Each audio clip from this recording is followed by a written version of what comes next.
morning, everybody. Welcome to this beautiful Sunday morning. Grizzly is back. Have a wonderful guest backstage. You're not going to believe who it is. It's from across the world, not from coast to coast. We're going to bring her up, bring her in, and let her tell her story and how she's been doing. Good morning there. How are you doing? Yeah, not too bad. Yourself? Thank you for asking. Oh, wonderful, wonderful. So tell me your name. I'm Bryanna. I'm based in Western.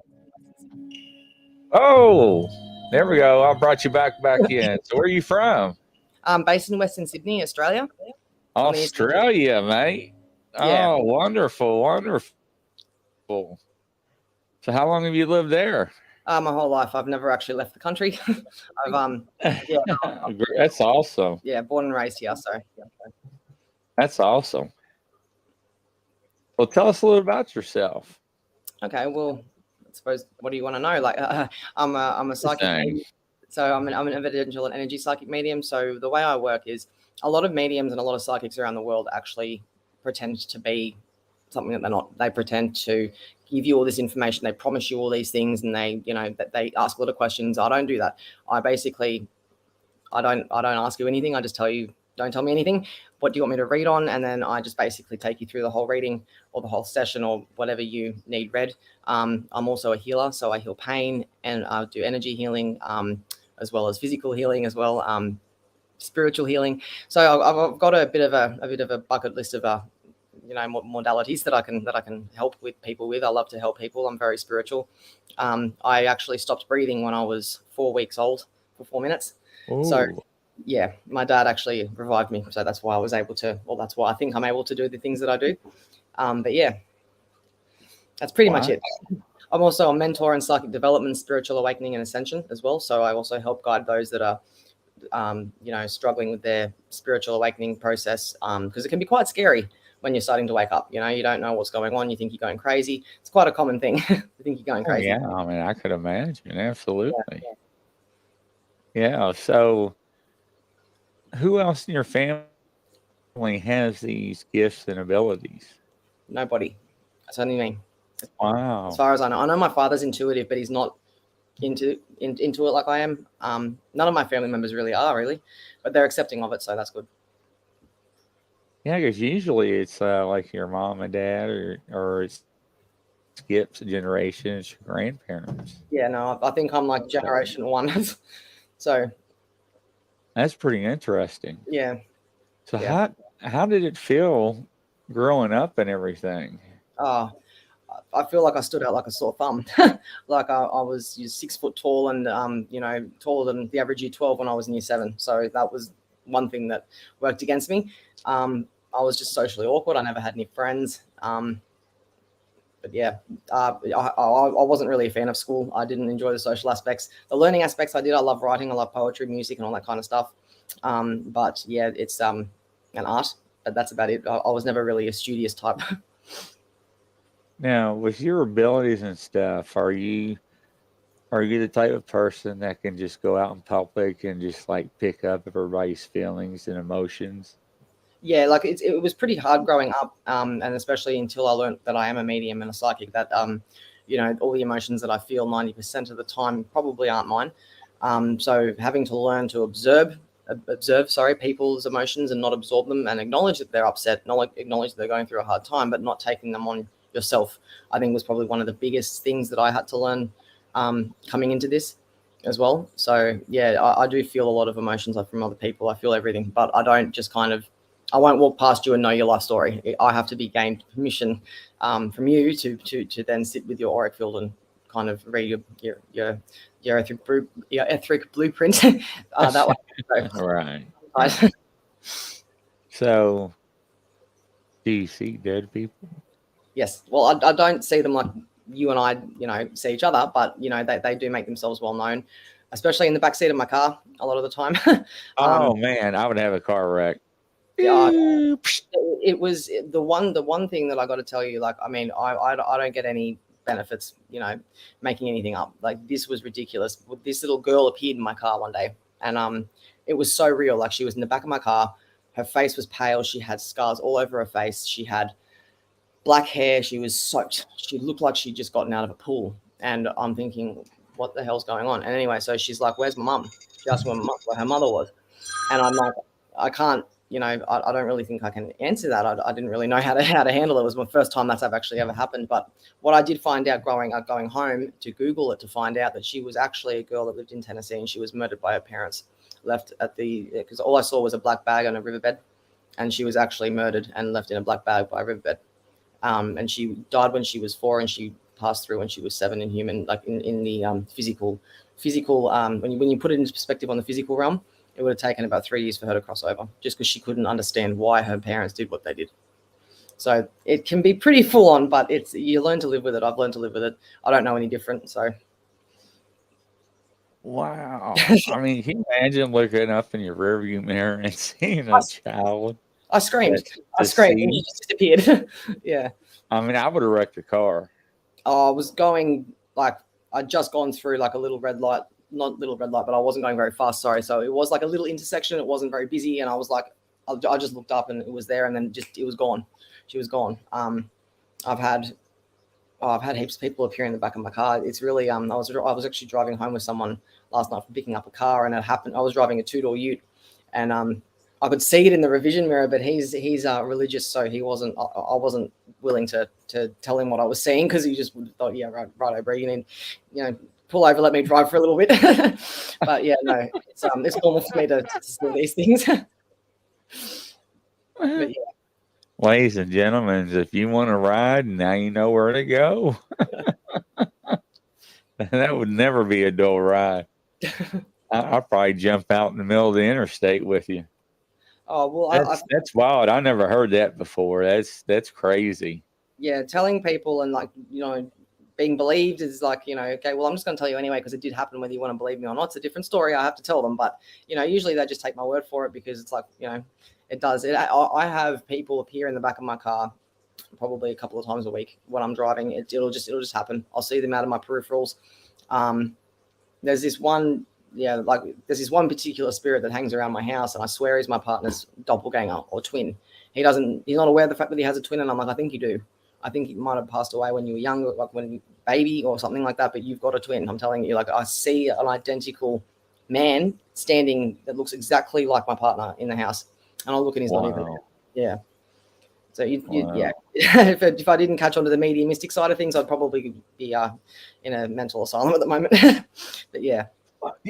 Since you brought that up, taking psychology and everything, I had a real rough problem in the beginning, because, we had to take a person and identify and diagnose and prescribe the medicine. And my problem is talking to people like you that have special abilities. And, the only thing we did was shove medicine down their throat and send them on their way.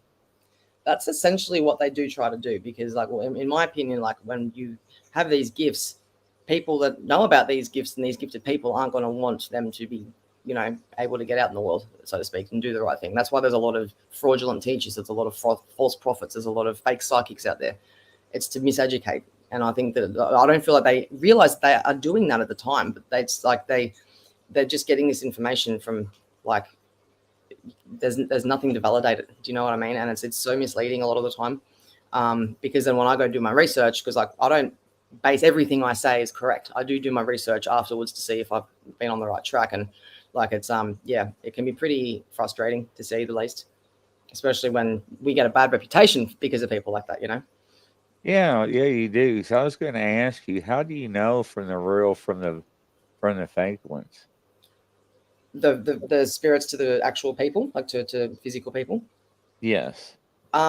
Well, they don't. It takes a lot of energy for a spirit to physically appear in front of you in physical form. It takes a lot of energy. So they'll appear say, for example, in my house, it's probably because of what I do, but I think it's probably the most haunted house in my street or in my suburb maybe, but that's just because of my abilities. But I'll see things out of the corners of my eyes, but it won't manifest right in front of me. Sometimes it will. It depends if I go somewhere looking for it, if because my partner and I do go ghost hunting sometimes. We'll go driving up to haunted places, and some of the most haunted places in Sydney, and just to check it out and whatnot.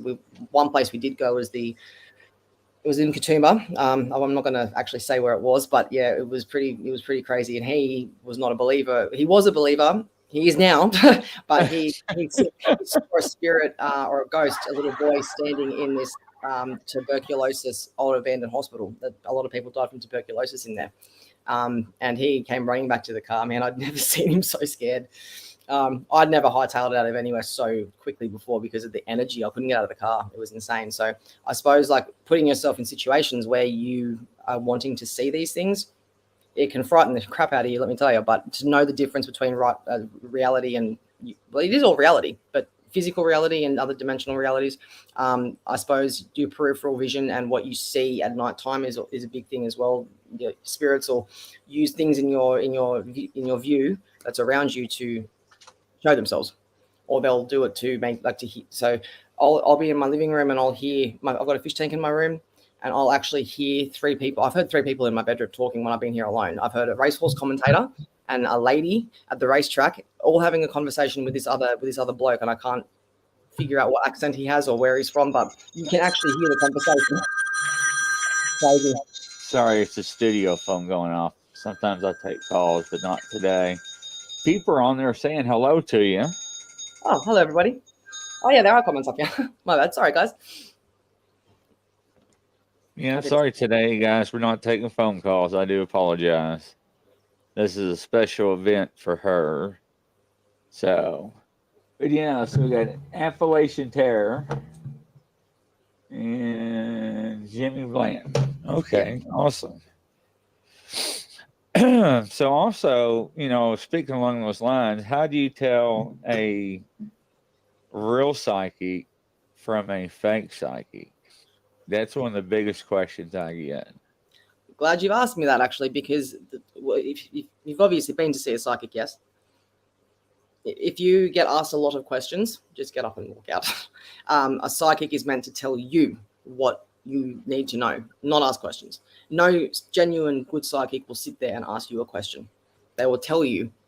And if you're wrong, you're wrong. It happens. We're still people at the end of the day. You know what I mean? It's not like we're, aliens with three heads. We're still humans at the end of the day who make mistakes. And I always tell my clients that too. Like, I can be wrong, but it's, I think that it's the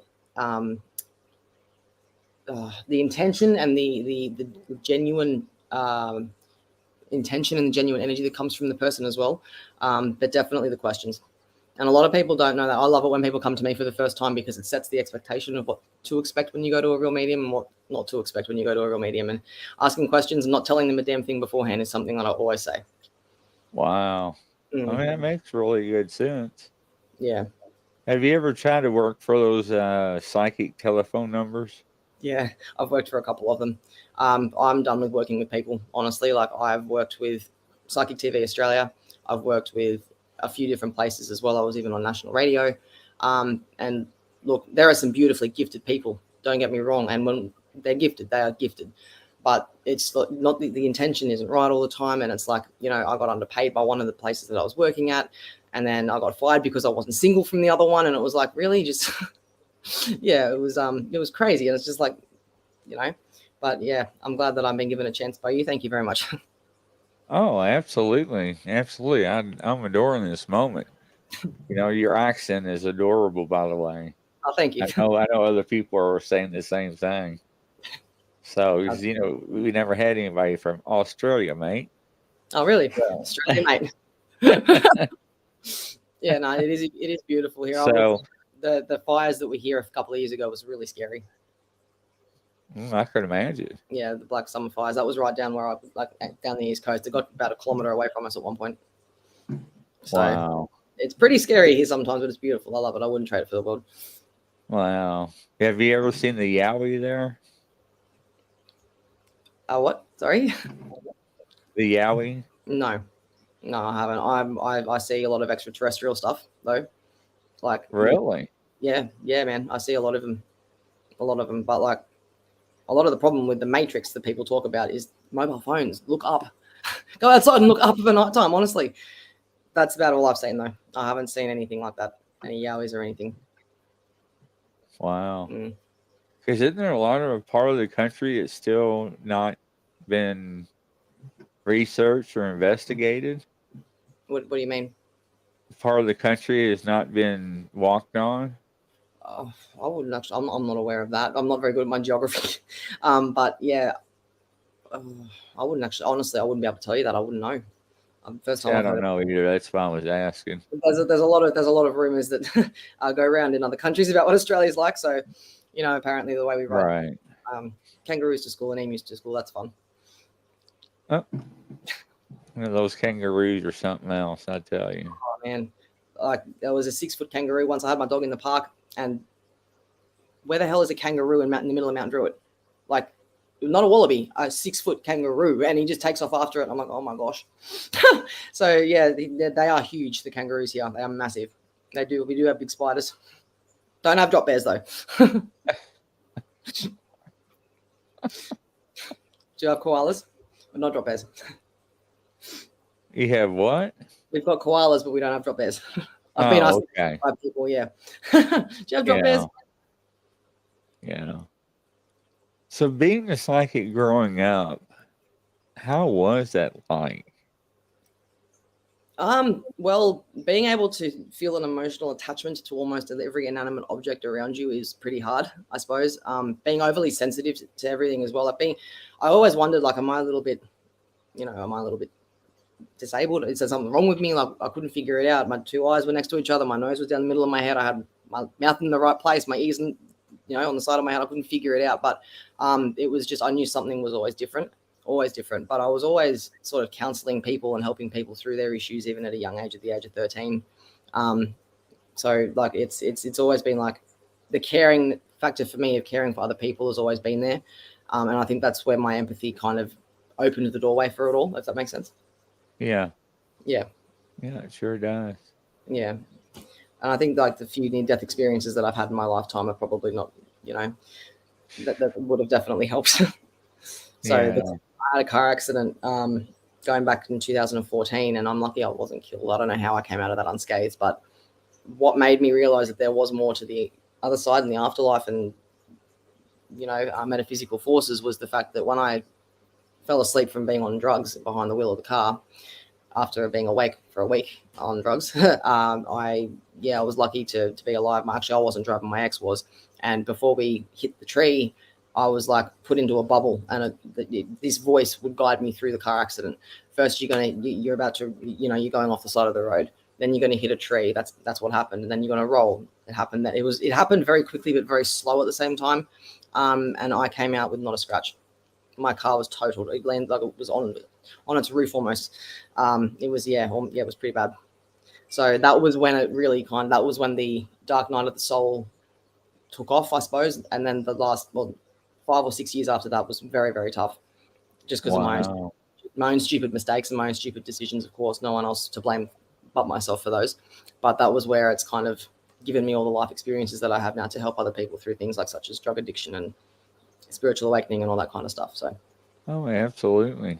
Yeah. I do believe in stuff like that, and it's wild because I watch the TV shows and some of the ones that are on there are on there for entertainment purposes only. Yeah. I hate to say it. But there's one or two are on there that are pretty good, I think. And but my dad just rolls his eyes and doesn't believe in it. And I was like, Dad, I'm telling you the real. I'm talking to him. Yeah. I said, man, they'll freak you out.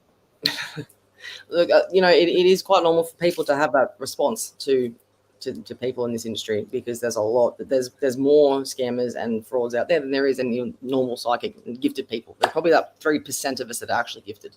The rest are just, reading cards and asking you questions. And it's like, when it comes to witches and when it comes to psychics and mediums, it is. And I love skeptics. I love them. They're the best type of people to have as clients, because it's just, they'll be the hardest ones to convince. So yeah. How did your abilities and gifts affect your relationships growing up? greatly. I think not so much my abilities, but more so the people that I was with. Um, I'm a remote viewer, so I've been able to catch people out by seeing physically what they're doing at that in real time. Yeah, I was living in a very stuffed up situation once, and I was actually able to see what he was doing. I went to open my door to see if I was, just losing my mind or not, and I actually saw him turning around the corner to walk away from the door that he was just listening to, that I saw him in my mind doing. So it's saved my life in a lot of terms where I haven't known that I was remote viewing. But yeah, with the relationships with people, it's more like when they've gaslighted me or told me that I'm imagining things, that's really put a spanner in the works, because that was, I'm pretty on the ball. So when people tell me that I'm not, or I'm imagining stuff or I'm being delusional, it's very easy to believe that, considering I always have suffered from imposter syndrome. So, that part of it, but I've only really known I've been a psychic for the last couple of years. So professionally, I have. Ladies and gentlemen around the world, remember what you just said, remote viewing. So if you're going to do something wrong, beware. I'm going to be spying on you. That's right. So if she was spying on me this morning, I was honest with her. I had problems logging in. So my daughter's cat is driving me nuts. She's been gone. She don't live here anymore. She's at college. She's supposed to be coming back this weekend, but she's not. Oh, wow. But speaking about the abilities and gifts, now, do you feel like you're blessed, or are you cursed? Oh, definitely blessed. It's all in your perspective. Like, if you have a low vibrational frequency and you have a crappy perspective of the world, then it could be a curse. I used to think it was a curse because of my sensitivity, my empathy. Now it's a blessing, because I don't come across a lot of people that can do what I do, and I say that very humbly. I really do. And I know that I'm here for a purpose, a spiritual purpose. But in saying that, I'm not any more special than anybody else. I'm, people that are gifted are just naturally able to do the things that people can naturally learn anyway. So they're sort of meant to be the teachers, if that makes sense, to help teach other people how to do it. Yeah, it really does. Yeah. So give us some examples that you've done to help people and guide them and coach them. Okay, well, if we've got any viewers or listeners that want to ask me a question, feel free to do so. Or if they've, got anything going on, you don't need to tell me anything. You just need to ask something. I'm happy to do it like that if you want, Grizzly, or it's up to you. Jimmy Blanton, can she tell me anything about myself? Jimmy Blanton. A little bit nervous. Jimmy, I feel that there's issues at work at the moment with you. I don't know why, but I'm seeing like rubber and tires, which could indicate that you are actually working at a mechanics or working for a place that actually is for motor vehicles, perhaps. But I'm seeing a lot of tire, like rubbers, like tire rubber. Maybe you work at a tire place, or you're going to be getting a job at a tire place, or you've applied for work there. But I do see something with your employment and work in that kind of industry. I do feel that you're about to move industries, because I feel there's probably issues at the place that you're at now, which is going to eventually make room for you to have a better job and a better opportunity at the next place. I feel that there's people that have not paid you properly. I feel that there's people that have not been honest with you. And I feel that you've been a very hard worker and a very loyal worker. And it's almost like people will just be like, hey, look, yeah, I can put it over him another time. He's not going to do anything about it, because you don't want to upset anybody by saying, go away or leave me alone. Am I wrong? Like, please tell me if I am, because, I'm happy to be wrong, as I said. I just need to know. But, I do also feel that there's possibly a new relationship around you as well, like a new wife, possibly, or a new love, or a new love interest. But I do feel that you've also just come out of a relationship that's quite difficult. So I do encourage you to just be cautious if this is for you. If not, hopefully it'll be for somebody else that's listening, which does happen sometimes. But yeah, you just got to be a bit more cautious about not believing everything everyone says. I know that you're trusting. I feel that you're very trusting. Doesn't mean you're gullible. Does not mean you're gullible. So don't believe anyone that tells you that you're gullible, because you're not. It just means that you're trusting. You see yourself in other people. You see the best version of yourself in other people. So that does stuff you up a little bit. I understand that completely. It happens to me all the time. But you just need to kind of not ignore that little voice, because that little voice will never guide you wrong. It's your instinct at the end of the day. It's there to keep you alive. What do you say, Jimmy? Is she on the right path? Are you still here, Jimmy? Probably. Hopefully he is. He probably is freaking out. He's usually quick on the draw. Well, it is church Sunday over here, so. Yeah. Nah, Sundays are usually the days that people like to relax. Yeah. But yeah, that's kind of what I do. Yeah. Go ahead. That's just what I do. Like, I mean, I get very, personal with my, especially with my viewers online. So it's like I'm talking to them like we're talking to each other now. So it kind of builds a unique relationship with each person that I read for, which is very special.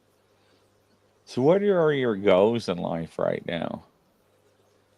Spiritually or just here as a person? Because I've got both. Okay, well, I believe that I'm here to help, humanity and the mass awakening that's going on at the moment, to help Gaia, shift into higher dimensions of consciousness and to higher frequencies. And I do know that there's a lot going on in the world, and every time that the good energies rise, the bad energies rise, and it's like every time you're getting somewhere, the dark energies just come and knock you right down again. Do you know what I mean? And it's like, why am I being punished by the universe? It's not. It's the fact that your vibration's rising, and that's why I'm there to help people and to kind of set them in the right direction. I don't tell them what to do, and I really stress to them, please don't make life decisions based on what I'm saying. I'm just here to guide you and to help you. I don't want you to move across to the other side of the world because I've said that's what you're going to be doing. The option's there, the opportunity's there, whether you take it or not, it's up to you. So that's one big thing that I do have to tell people. But yeah, it's I think the biggest thing for me is saving people from suicide and drug addiction. That's the biggest thing, because I used to be on probably one of the hardest drugs known, which is crystal meth. I used to be on crystal meth, terrible drug, absolutely filthy drug. And this was going on 7 years ago now. So it's I'm glad that I've got that experience to help other people through it, because it's something that I've been able to get through, and other people don't really know. Great. Some people don't know how to help themselves or help get out of that. And it's all about believing in yourself, giving yourself that chance. If you don't believe in yourself to actually get anything done, you're not going to get anything done.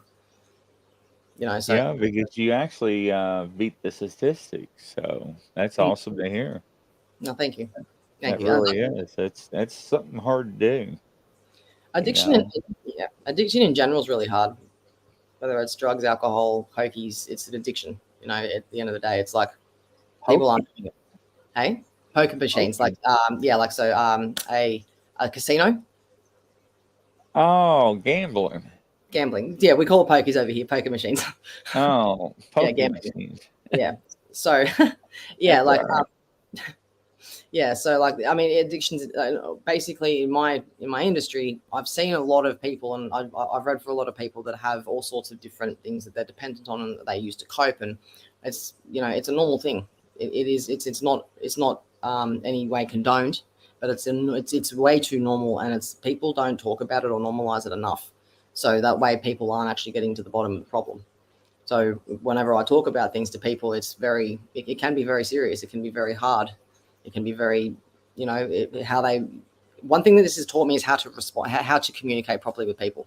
You've always got to watch how you say things in a way that you would want it said to you, so that you're not going to take offense to it, in the tone that you would want it said to you, so that you don't take offense to it. That's probably the biggest thing. You've got to be delicate dealing with sensitive issues. So I think that being able to be a people person, I think really does work in my favor. Knowing how people understand how psychology works in a way, so I can understand trauma a lot easier as well. Yeah, so, definitely understand that point. Yeah, I'm very passionate about psychology. I love it. Yeah, so am I. I mean, it's helped me throughout life when I used to interview and interrogate people. It just came natural to me, and my daughters would always come home and be like, they'd tell their friends, don't lie to my dad. He's a human lie detector. I'm just like, up front. Yeah. And, and I would just roll my eyes. I'm just like, just talk to me and be honest. The only thing I am. Look, I think that well, being a human lie detector is something that I can relate to 100%. It's basically like what you're saying is when you're interviewing people and their words are not matching their frequency, that's when you know that they're lying. That's exactly how a polygraph machine will figure out if you're lying or not. So if you have a situation where you're obviously lying, even if you're not thinking about it, your nerves and your systems are actually changing and responding to the stop of the natural flow of the truth, because they have to stop and think about, even if it's subconsciously, to think about the lie. And that's where I kind of, have learned to pick up on energy frequencies and what people are saying. And if it's not matching, that's kind of how I pick people out. It doesn't feel the like easiest way to pick out a liar is ask them to say it backwards. Or you could just see straight through it and just be like, well, I already know the answer anyway. So True. I mean, that's true. I mean, I always wanted to be a police officer. I did. Really? Yeah. Well, over there, they're not called bobbies, though. Bobbies are Scotland, right? Hey? So what's the police called over there? We call them cops over here. Police. Yeah, cops. Okay. Yeah. Now, bobbies are Scotland, then. Yeah. No, we call them boys in blue or the cops. I don't call them the boys in blue. I just call them the coppers. Okay. We're on the same page then. Yeah. So give us some good stories, and some examples that you've done with people and help. Okay. Well, I think the natural healing ability that I have for pain is, I'm a little bit shy coming up here to talk about it, I guess, because I don't really ever get asked to come onto a show to talk about international radio. But, there was this one lady that I was working with. She's actually a friend of mine. Just recently we became friends because she's like amazing energy. But she came over to my place and for a healing session, and she actually had a fall at work and actually damaged her spinal cord to the point where she couldn't use her hand. And I literally just hot energy, cold energy in one in each hand, and I hear an electric shock in my mind before I literally, as I'm sort of charging up, I suppose. And I'm imagining the hot energy to bring down any, to get any blood flow going through nerve damaged areas. And I'm using the cooler energy to bring down any inflammation that might be caused from an injury or something like that. She has full mobility of her hand again. She's coming out. I've got another session with her this week in a couple of days, possibly tomorrow actually. But yeah, she's getting full mobility of her hand back again. I helped somebody also feel the bottoms of their feet for the first time in 9 years. I've got the validation and the feedback on my Facebook. And look, as I said, I'm not expecting anybody to believe me until you've experienced it for yourself. So it is quite surreal and unusual, very unusual.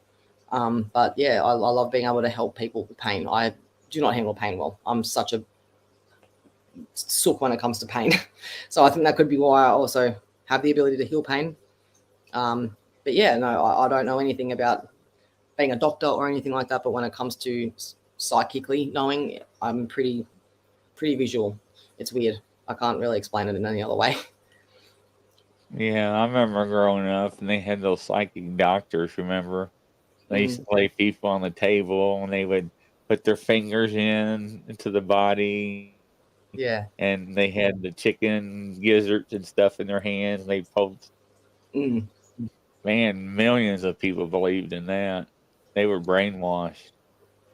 But, a lot of people do believe in people like you because, you all do exist out there in the world. We do. And, like I told you last night, I'm very picky on who I bring in onto the show and speak with. Oh, well, I'm flattered. Thank you. Yeah. Oh, absolutely. I really do. No, that's awesome. Give us some other juicy stories. Okay. I'm just trying to think of what else I've done so much in the last couple of years. I'm just trying to think. I think just talking people, changing people's perspectives when they're in a bad mindset is one thing I'm pretty good at, being able to, bring someone out of a bad place. It's not just the reading and the healing that I do, but it's also being a friend with people that don't have one. It's just being about that emotional support. I'm more about the emotional support and being there to help people than I am about getting money, getting readings and all that kind of stuff. Like if someone comes to me at 1 o'clock in the morning, and now at my hour of the morning, 1 o'clock a.m. and said I'm feeling like I'm going to do something stupid, I'll be on the phone to them all night making sure that they're not going to do anything stupid. But I do know that when I do get off the phone to them, that I know they're going to be okay. And then they'll have life-changing stories. They'll be in such a better mindset. They'll have direction. They'll know where to go. Like there was this one time I was actually going to the we call it the pub over here, but it could be the bar over there in America. And my partner and I were walking up to the doors, and this guy said, "Hello, star children."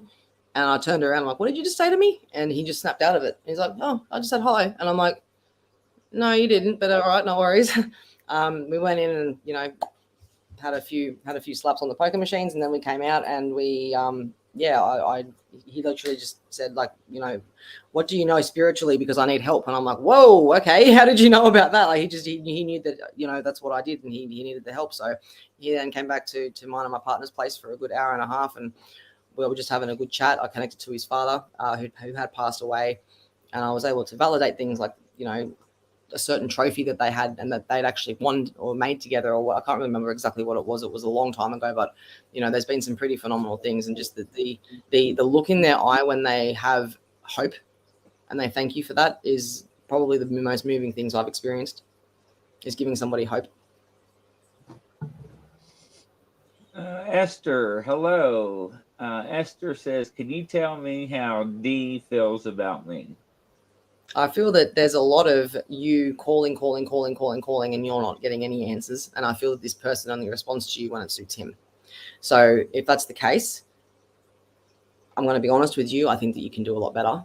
I think that you've got gorgeous energy, sweetheart. You don't need to have, you know, validation of how some person feels about you when it, you know, I just feel that you could be giving your love and your heart to somebody who actually truly deserves it.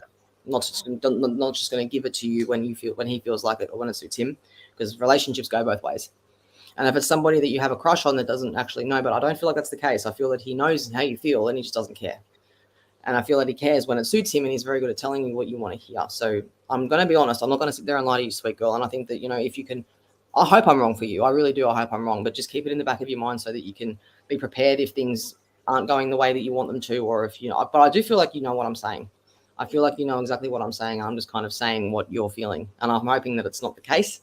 But yeah, I do hope that you realize your self-worth, because you're chasing something that's not going to give you what you deserve. That's what I feel. So I'm sorry to be the bearer of bad news, but that's what I've got. So I hope that helps, lovely. Esther, what is your response on that? Is she along the right lines there, Esther? I don't know if she's sitting in a chair and fell out, or... No, she said, I haven't called, but I did reach out. Reaching out, text messages, calls, you're not getting the responses that you need or that you want, or the answers that you deserve, right? Clearly, like one thing that I have noticed, and this is not a you know, a lot of people that come on to my shows and ask about relationship readings, 98% of the time the relationship isn't going so well. So, you know, it's not that much of a difficult question to answer. But, you know, I have had questions where people have asked me that, and they were just about to have a baby and they're happily married. So I have gotten it wrong there before. So, you know, but don't take everything I'm saying with complete 1,000% base value. Take it with a grain of salt. And if it comes true, it comes true. If it doesn't, it doesn't. But I'm just giving what I'm getting. I would have dreams of him, and I wanted just to confirm there's nothing with this guy. I would have dreams of him, and I wanted just to confirm that there's nothing with this guy. So you have dreams of him. You have dreams of him. So, like, you clearly, like, you like him, obviously, but he's not obviously giving it back to you, like I've said 3 times now. And I'm not ever being disrespectful, but if it's something that you don't want to hear, I do apologize. But, you know, just move on, sweet girl. You're going to have someone come into your life that's going to be better than that in the next 6 to 8 months, I reckon. I really do think that it'll be in the next 6 to 8 months. Don't look for it, though. Just do you. I think he's over it. Many years have passed before I tried to find him and reach out. Girlfriend, all right, I want to ask you a question. You're not going to go through the recycling bin and go get off milk out of the bin, are you? Like, you just go to the shop and get fresh milk. You don't go to the recycling bin and go get it out of the bin.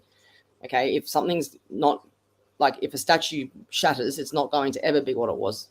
Once you glue it back together, it can be something very similar, but it'll never be the same. Okay, and like, I just feel that you're setting yourself up for failure, not him. You know, I say that with love, darling. And you're beautiful. You are going to find someone else, but just don't get yourself too down because of this. And you understand. I'm glad. And I hope you know I'm coming from a loving place, though, darling. Always just trying to be nice. That's incredible. Thank you. Thank you. It is. That just blows my mind. It just, you know, having somebody to acknowledge and express things going on in other people's lives it's very incredible. Thank you. And scary. I have tripped out a few people. I've freaked out a few people before. They're just looking at me going, "You got," you know. But yeah, especially people I don't know. I don't like reading people that I know, because I know their situation. It's better if I read people that I don't know, because then it's like the information comes a lot better.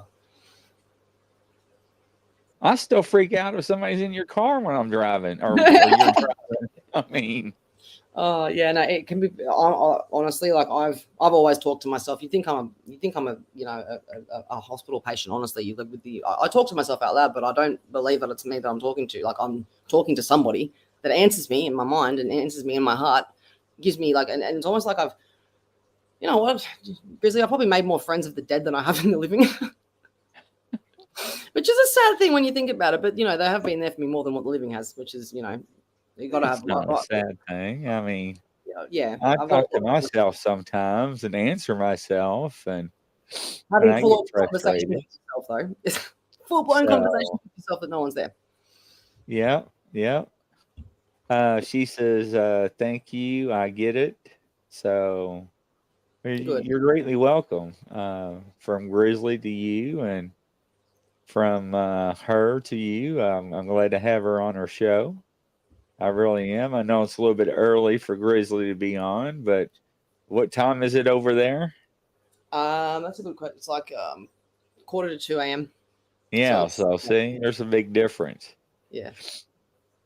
So, where I live, unfortunately, right now I live in an apartment because when I switched jobs from being in law enforcement to a civilian job, I got promoted very quickly, and they transferred me to another state, and they sold my house and everything. And, I went through some battles with divorce, and long story short, they put me up in an apartment, and my daughter ended up coming living with me for years, and they replaced the commodes. Now this is going to be funny.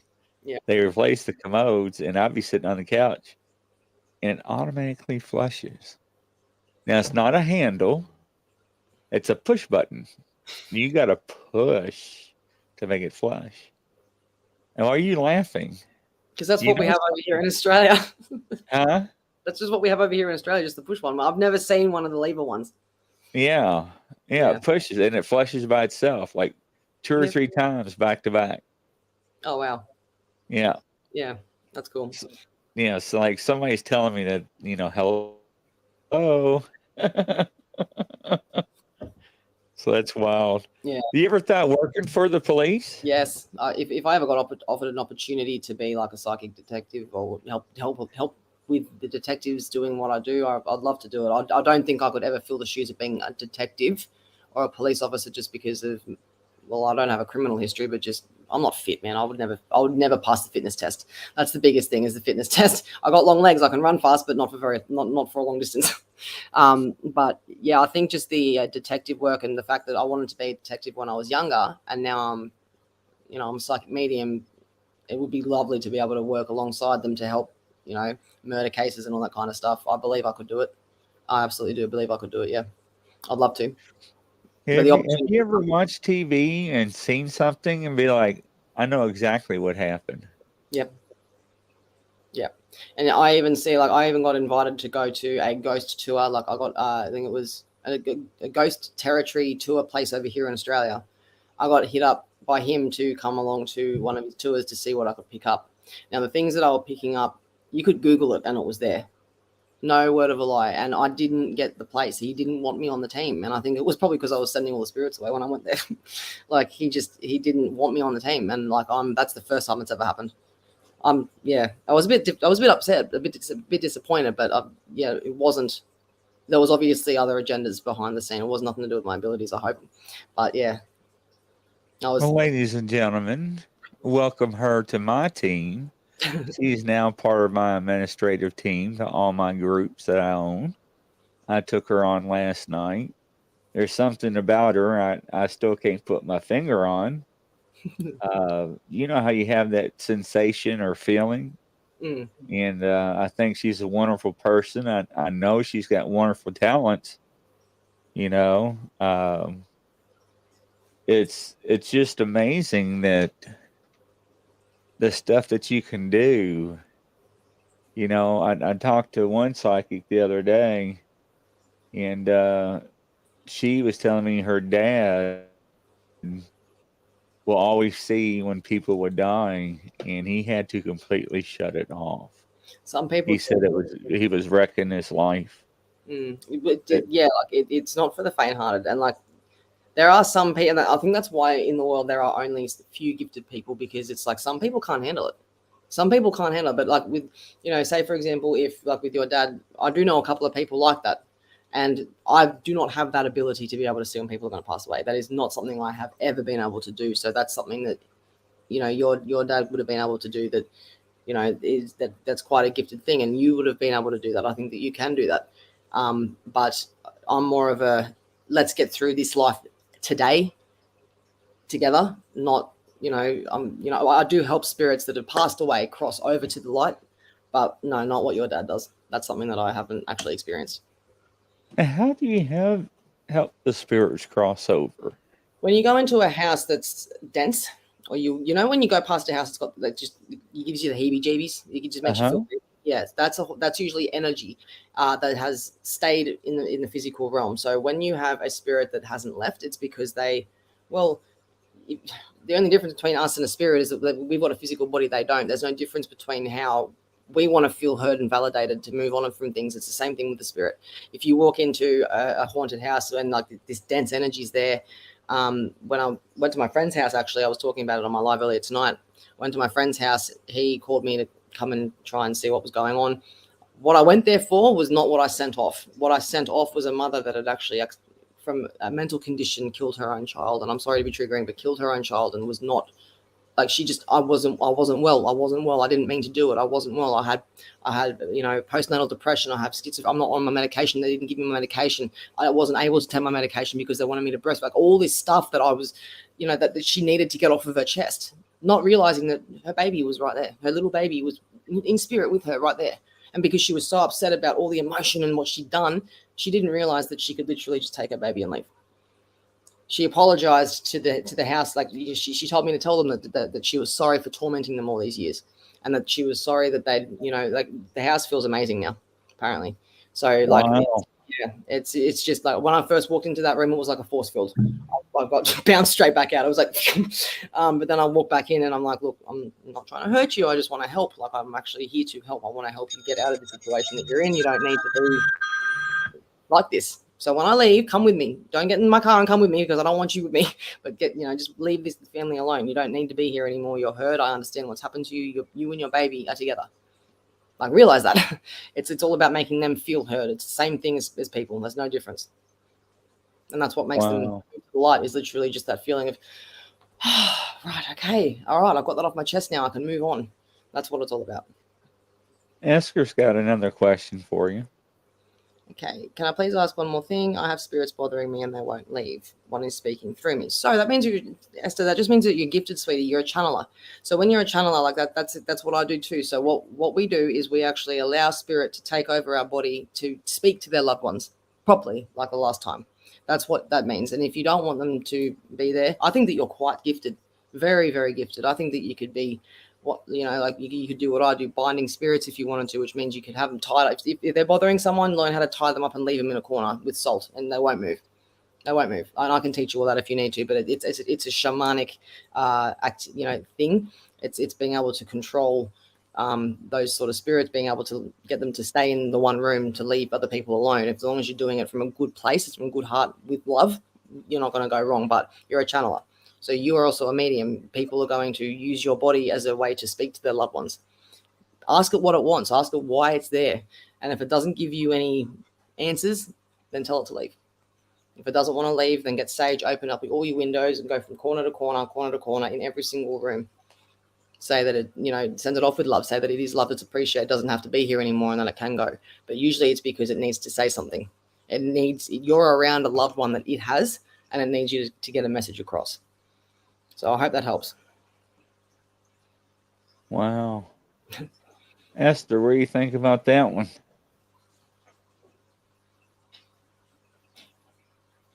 I think she's in shock now. Give me a second to type. I type really quickly, and it's like never. I always make spelling mistakes, so she's probably just having, Oh, I do too. You noticed that the other night. I was so excited. I was like, and my daughter, she does it so fast. I'm just like, how do you know what you're typing? She's like, Dad, I'm gonna text. Whatever. Yeah. No, it's we the younger ones do have a very good idea about how quickly to type. Oh yeah, absolutely. Yeah. So what's been some of your most memorable moments doing your psychic work and so forth?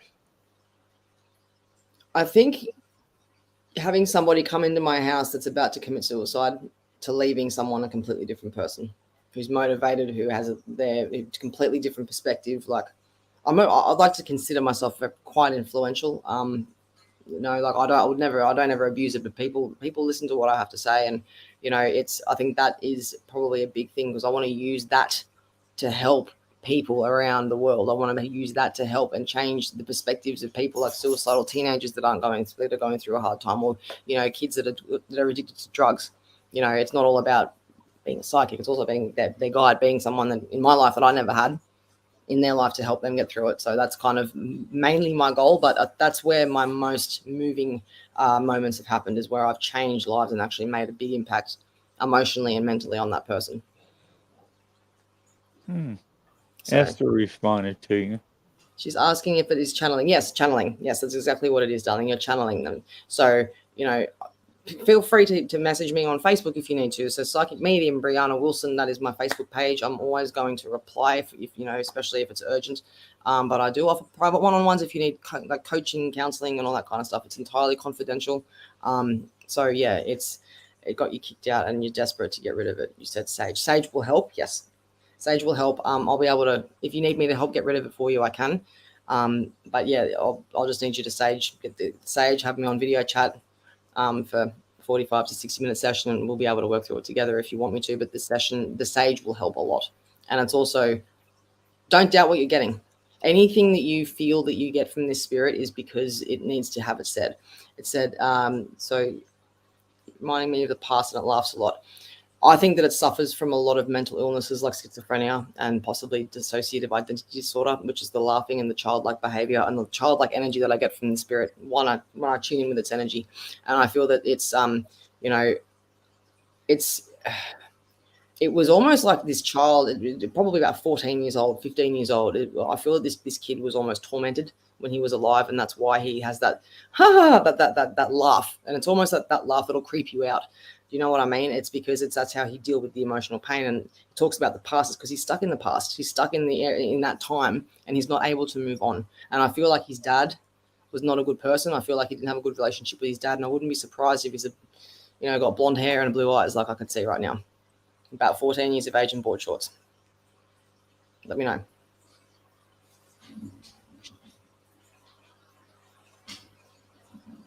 My hairs on my arms are sticking out.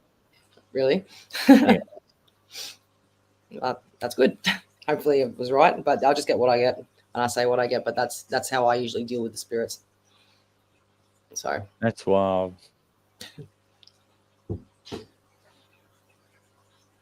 So yeah. What does your partner think about all this?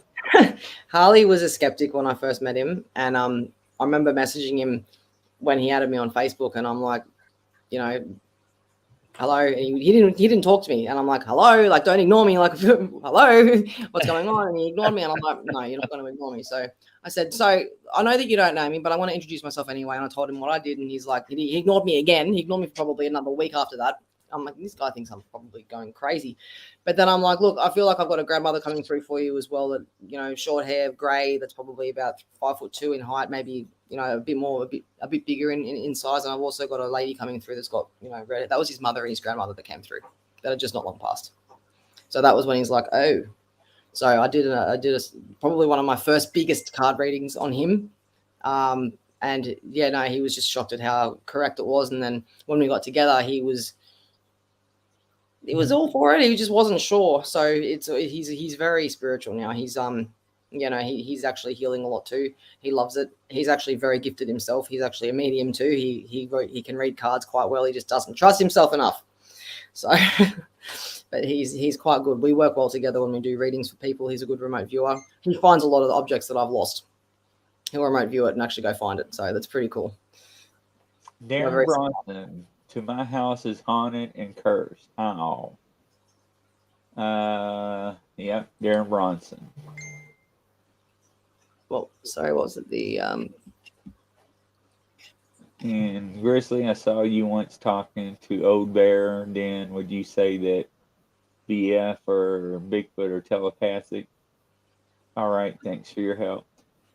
Now, there's several theories on Bigfoot that people will say that they are telepathic. And one of the things that, are my opinions are based off other encounters and other witnesses that actually have said they are, and some said they are not. And I can bring people on the show that actually has communicated with them telepathically and not even spoken a word, and they say they speak perfectly good English that way and interact with Bigfoot or Sasquatch. So it's like a toss up, It's like you draw a line in the sand, and unfortunately you have to remove that line and draw that line further because what gives. Everybody's experiences are different. Yep. So, and don't forget, we have different types of Sasquatches in America too.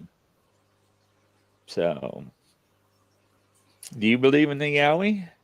Yeah, I actually, no, I do. There's actually a show that we watch over here that I'm actually quite a big fan of. It's called The Big Les Show, and it's about a Sasquatch called Sassy the Sasquatch. And I love that show because it's such a funny show. Like, if anybody understands, it would be over there in America, surely. But yeah, it's The Big Les Show. It's literally good. It's not for everyone. It's got very crude humor. So, but it is about a Sasquatch named Sassy. And about there's 3 Sasquatches, I think, and it's an entertaining show. You got to give it a go. But no, I don't really know if I've ever really given it much thought about the belief side of things. I mean, I'm one that believes in mermaids and fairies and in the whole fantasy stuff. There's nothing that you can bring to me. I believe in the mermaids and fairies. Yeah, I've seen evidence on. I know everybody's going to laugh at me on TV to where people that are actually tourists in mass seen one laying on a rock and getting sun and jumping off one back into the water, and everybody's freaking out. But are Bigfoots interdimensional? That's a question I get brought up a lot. What are your thoughts on that? Look, I think until I'm a believer that until we get told or proved to that it's not real, that it is real. I've always been somebody that has a lot of. I've had a very big imagination with everything. I've always thought, well, if it's not real, then why they make a movie about it? Think about it.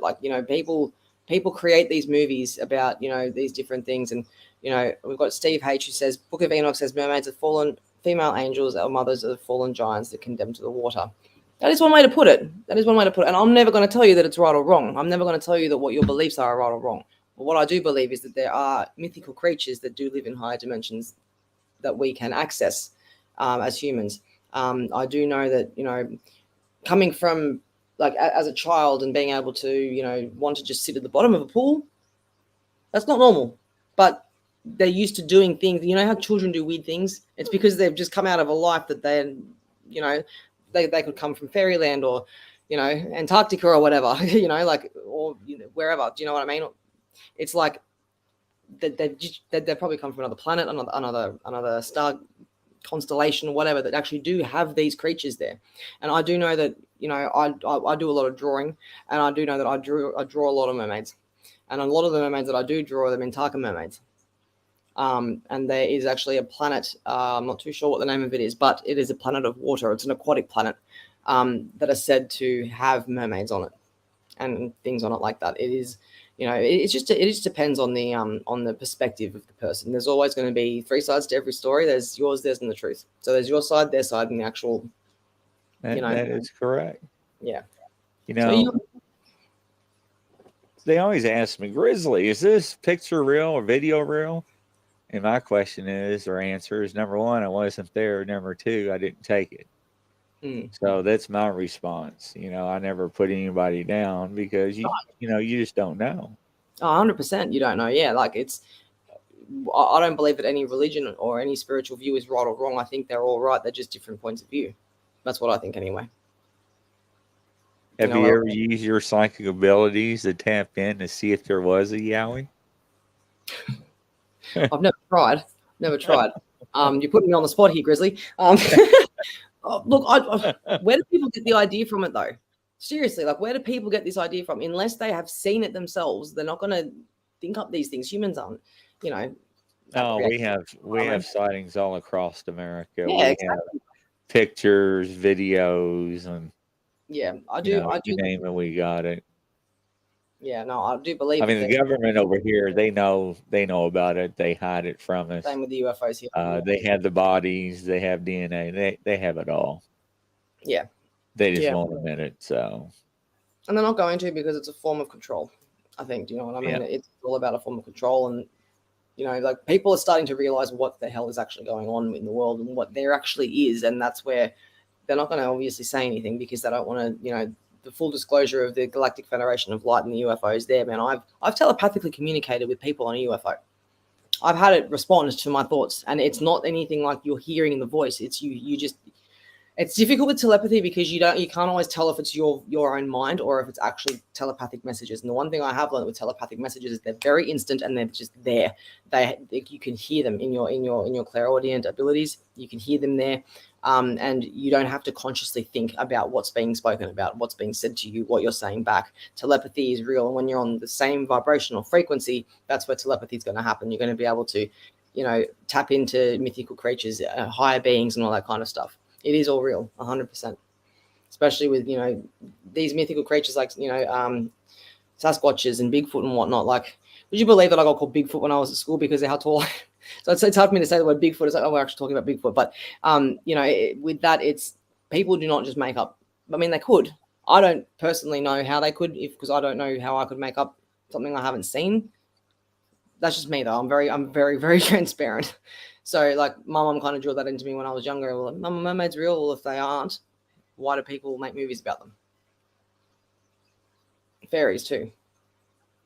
Well, there was a video that was shot in England where the father, the son, and daughter were playing in the backyard, and they ran over to the apple tree, and the daughter was like, "Hey, Dad, what is that?" And he's like, getting his phone camera up there, and he's like, "What is that?" And it flew off, and it was a fairy. That's cool. Yeah, that's cool. And it really brings out that whole childlike feeling of excitement again when you do hear these things, because like you go your entire life being socially conditioned, being told what to believe, being told what is real, what's not real, being told magic isn't real. Damn straight magic's real. Do you know what I mean? Like, everything that I've been taught, everything that I've learned growing up, not society, but myself personally being taught growing up, has all just been a lie. It has been a lie. Everything for me personally, as going to a Christian school, at that specific school, was just a lie. They did a very good job at social conditioning you. You know what I mean? They tell you couldn't ask questions there about, challenging questions. Just have faith. Yes, have faith. That's fine. But you need to give me something to go off here. They hated that. Well, the problem is, even though you have faith, which I do, there are still missing books out of the Bible that man has removed, and so has the Catholic Church. Mm-hmm. And you know what's interesting is the parts that they've actually removed from the Bible are the parts where meditation is important, like the Book of Enoch that Afrin was talking about before. How to access higher consciousness, how to access the source, how to access all of that kind of stuff. Steve H says Christian platforms are stuck in dogma. Look, I've got nothing against the religion itself. I really don't. And my grandmother, I'm actually baptized Anglican. I've grown up in a Christian family, right? And my family are very accepting. They don't follow it. They don't agree with it, but they're accepting because they love me and they want me to be happy, right? That is a Christian. That is a Christian. Someone who loves you no matter what and accepts you for what you do no matter what. I do agree with you, Steve, though, how the Christian platforms are stuck in, even though I was going to a Christian school, there was no room for any sort of imagination. You couldn't ask questions about like the challenging in the religion. If I go all this time believing in a God that, it might not even be that way when I die. If I just wasted my whole life, that's the type of questions I would ask. And they didn't like that at all. So, I suppose now being was spiritual and religious at the same time, real religion does kind of go hand in hand with it as well, because meditation is in the Bible. It's been taken out by people that wanted to not allow us to, I'll tell you this much, Steve, is that I converted an atheist over to a devout Christian years ago. My old neighbor, when I first bought my house when I was 21, we were sitting in this garage and we was drinking beer, and I got tired of hearing him talking about his atheist beliefs, and I stopped him. I was like, "Look, listen to me. I know you're atheist, but just hear me out." And I said, "Let's look at this two ways. Let's say you believe what you believe, and I believe what I believe. We both die. You know where you're going, and know where I'm going." He looked at me funny, and I said, "Now let's change it." I said, "Now let's live the life that we're supposed to live by the good word and follow the 10 Commandments and the words in the written book of God, right? And then you die, and there is no God." That's exactly what I thought too. That was the same question. What are people going to say? Well, you were a good man and you lived a good life. And after that, he's like, "You got me." You know what's interesting though? Like reincarnation, and look, honestly, I'm going to be straight up blunt in my opinion, and I'm not meaning to offend anybody here, but in my opinion, the Bible has been rewritten that many times. It is so fabricated right now with the 7 deadly sins and the 10 commandments is actually the 7 deadly sins that are going to keep you in the cycle of reincarnation. That is where the deadly sin comes from. It all goes hand in hand, in my opinion. Jesus wasn't a Christian. He was a teacher of love. So was Buddha. So was Dalai Lama. All those people, all these ascended masters that have been gods, who are ascended masters, by the way, were teachers of love. It's all the same thing, is love. That is the language. That is the universal language here, is love. That is where the base of religion should be coming from. And it separate. In my opinion, it separates. It doesn't unite. So but like with the 10 commandments and the 7 deadly sins, and when there's 7, think about it. The things that are going to get you to reincarnate are murder, adultery, stealing, thieving, lying. All the things that you can think of the 10 commandments are the same 10 things that are going to put you in that cycle of reincarnation. If you can break your reincarnation cycle and actually work on your karmic debt and work off those 7 deadly sins or those 10 commandments or whatever to at least half, then you don't have to come back. That's my opinion anyway. Well, like Steven said, and he's commenting right now, Steven said, the book of Enoch. There's books been removed from the Bible that stated that Jesus allegedly married Mary Magdalene and had children. That wouldn't surprise me. But she's also master too, Mary Magdalene now. Yeah. So Steven's got another question for you.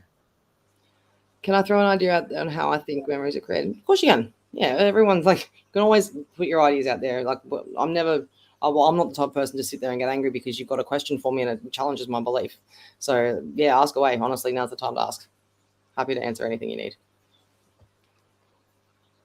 Yeah, on our show, we don't get offended at all. Yeah, good. Now Now, if you're hate speeching or bullying or something like that, then I'll take care of you in a heartbeat. Yeah. No, that's completely understandable. I'm exactly the same too. If I create a safe environment for my viewers, I expect people to comply and be polite and loving, not rude, and they can talk about whatever they want as long as they're nice and respectful. You know what I mean?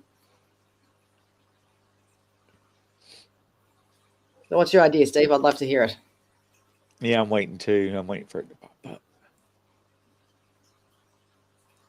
Well, where do you see yourself in 10 years from now?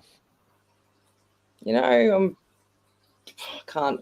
I don't know. I just live day to day. I mean, I'd love to be able to. I don't think I'd like to be famous, but I'd like to be out there known enough so that people can find me if they need to. But I'd love to be able to train up some of the best in the country or in the world. Oh, we're gonna get you there. There you go. Steve said, I think our minds are stolen and put into clones. I think they are putting these clones into workplaces all over the place. And I think from my memories that clones are used all the time. I agree with you to some extent there, Steve. So, you know, have you ever heard of the term soulless bodies or soulless vessels? I don't feel that you're a soulless vessel, but your memories, if you're talking about past life memories and memories that you're getting that you don't have any recollection of in this lifetime, it's quite possible that you are having past life memories, which is something that I also do with healing. You know, so we lived through these clones, and there was a guy talk about cloning centers. It is possible. I believe that we all have free will. I'm massive on free will. We have to have free will. Do you know why people haven't come down, or the aliens haven't come down to save us? It's because there's light workers here who have actually come down in human form to then blend in with society, to then teach and actually change the way society thinks. That's what light workers do. The people that work for the light, people that work for the source. Do you know what I mean? We can't influence people. Do you know what I mean? As a higher being speaking, not from myself, but from, I suppose, up there, there can be no interaction. No, there can be interaction, but there can be no, you know, like they have to make the decisions. Humans need to make their own decisions in their life. They can't be influenced by higher beings up in, you know, up in the spaces and stuff like that. We have to make our own decisions, which is where free will really does come into it. And people say, you know, why is God allowing all these terrible things in the world to happen if there really is a good God? It's because there has to be a balance. There has to be a balance of good and evil, otherwise it'd be chaos. There has to be a balance of good and evil. It's the whole way the universe works. Do you know what I mean? I think they can take you out of your body, Steve, and you could be gone for 10, 20 or 100 years, been put back in your body in 10 seconds later. Wouldn't you notice the entire environment around you is different, though, being frozen for a decade, 2 to 3 decades, or 100 years? Like, I don't, like, I mean, I'm trying to get me to understand it. Like, if that's what you believe, then that it is quite possible. Do you know what I mean? Like, nothing is impossible. There's only possibilities. You know what I mean? Just because I haven't heard of it and just because I'm not familiar with it doesn't mean that it's not actually true. So that's just something I'm not educated on. That's all. But I don't believe that that's where my souls come from. You just kind of have to account for where yours does. And I don't, honestly, Steve, I don't feel that you're soulless. You have a soul. You've just been very misguided and you don't know who to believe and who to trust. And you feel that the only way that you can actually believe and trust anything is yourself. So, which you can, obviously, but it's what you come up with to, you know, and what you believe and what you say that is in your reality is your reality. Do you know what I mean? So you wake up with bad body memories like pains you didn't have before. No, okay. That is, I think, astral projection. So when you're asleep, we do a lot of spiritual work. When we're asleep, we do, you know, our souls are tethered to our body by a silver cord, so to speak. So our souls go out to many different galaxies and places and planets and all that kind of stuff, wherever they want, but they're always going to be attached by this silver cord. Now, when we're out doing spiritual work, we could be out having a really bad night because we're being chased by lower vibrational things and whatever, and we are going to fall over. I have woken up with bruises on me before, and that's because of the fact that we are actually doing things in our sleep that we're not aware of consciously. I didn't know that. Yeah, astral projection is amazing. Like, it's where you can control your dreams. I do it all the time. I've just started to learn how to do it, actually. It's where you can control your dreams. So if you're in your, like, you know you're asleep, right? You know that you're having, like, you know it's not your reality. You can control it. I remember in one dream in particular, I could fly and I could control every direction that I was going. That's astral projection, because your conscious mind is with your soul almost, but because your heart's still beating, that's why you're still alive. You're still breathing. Your body's still, it's like your body's just gone into shutdown mode like a computer. Right? So your soul can do whatever it wants. The soul doesn't sleep or rest. Your body has to. Your physical body has to, but your soul doesn't have to. So when your body is resting, your soul is doing things that, your physical body couldn't keep up with, and it needs the rest. So it's it's the 12 hours on, 12 hours off kind of thing.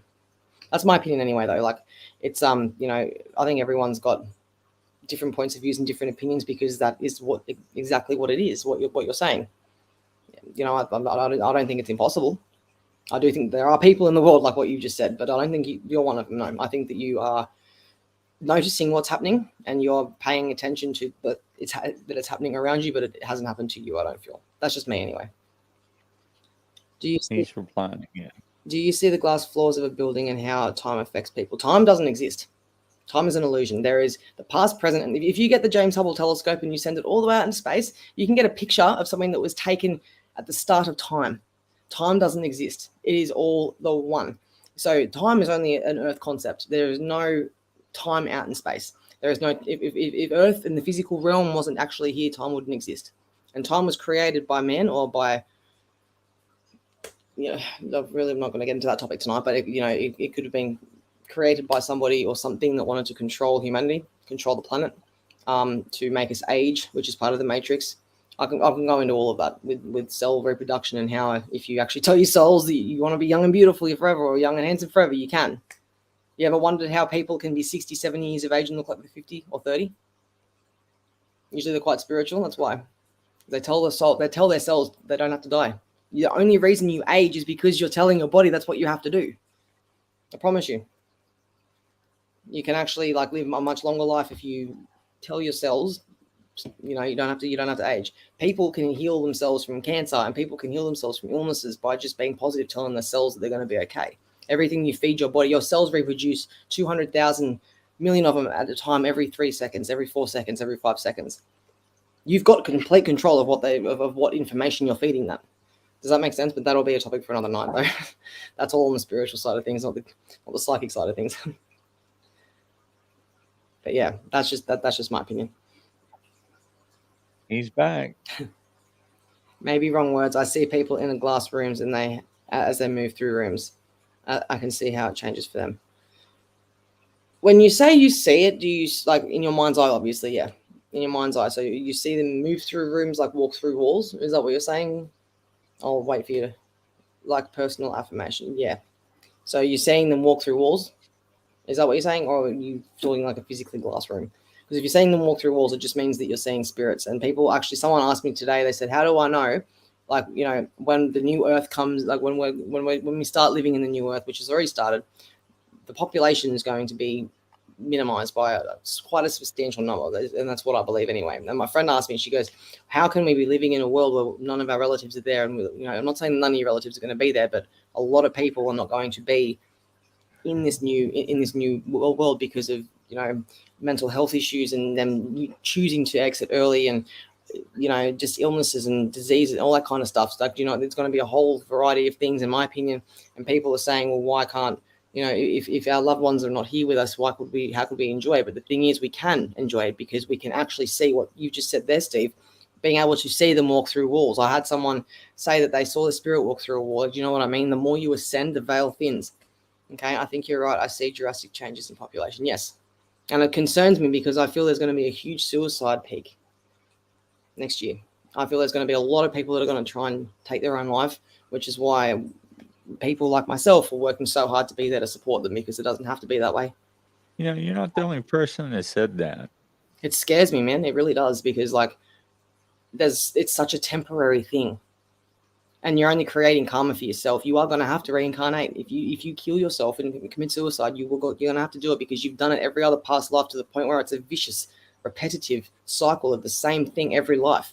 This is where I want to try and tell people not to do it, because you can get past it, break that cycle, and you're free of that karmic debt.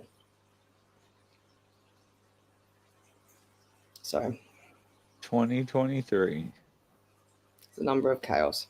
Shift your perspective.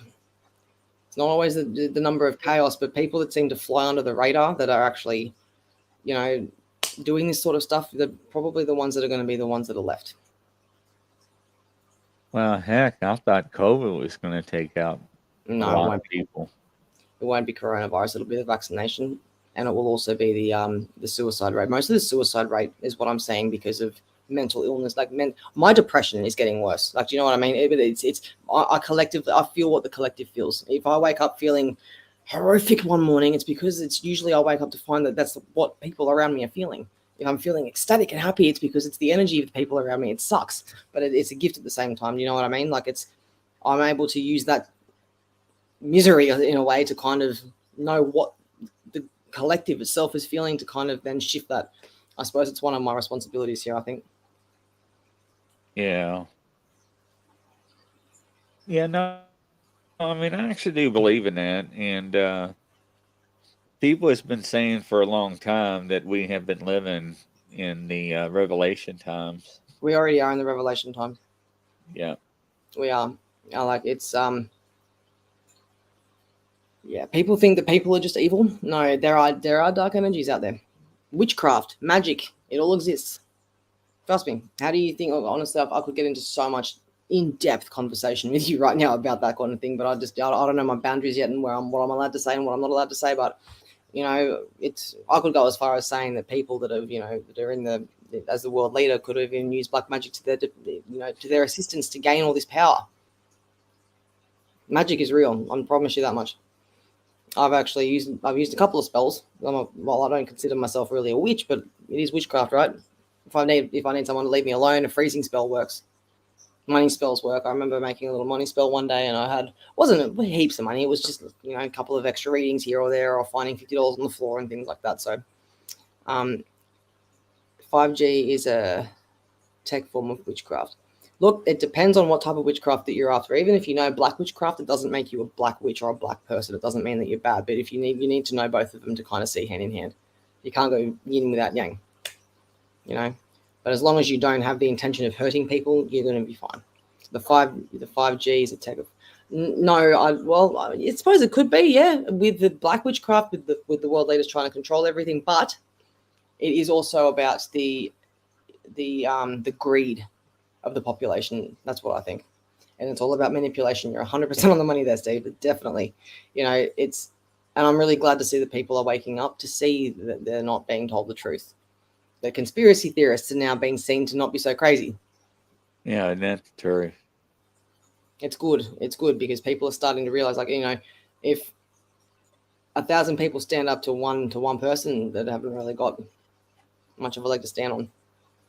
People just don't know the power that they have amongst each other. They just think that they're going in individually when they're not.